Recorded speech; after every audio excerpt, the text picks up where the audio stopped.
നമുക്കിന്നൊരു ഗസ്റ്റ് ഉണ്ട്. ഗസ്റ്റോ? ആരാടോ? പിതാവാടാണോ? അല്ലാതെ പിന്നെ ആരാ? ഫിദ മാഡം ഒന്നും അല്ല.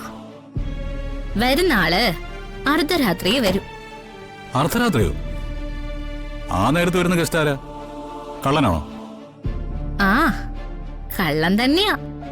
കണിമംഗലം കൊള്ളയടിക്കാൻ വരുന്ന കള്ളൻ.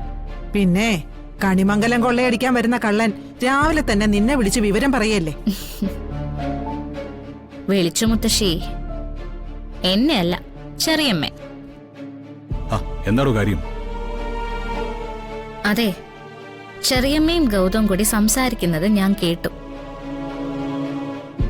അതനുസരിച്ച് ഗൗതം ഇന്ന് രാത്രി ഇവിടെ വരും. കണിമംഗലത്തുള്ള ബാക്കി സ്വർണം കൂടി എടുക്കാൻ. എന്നിട്ട് അതുകൂടി എന്റെ തലയിൽ ഇടാമെന്നും ചെറിയമ്മ പ്ലാൻ ചെയ്തിട്ടുണ്ട്. ഇന്ന് തന്നെ ഡൗൺലോഡ് ചെയ്യൂ. കാണൂ നിങ്ങളുടെ ഫേവറേറ്റ് ഷോസ്.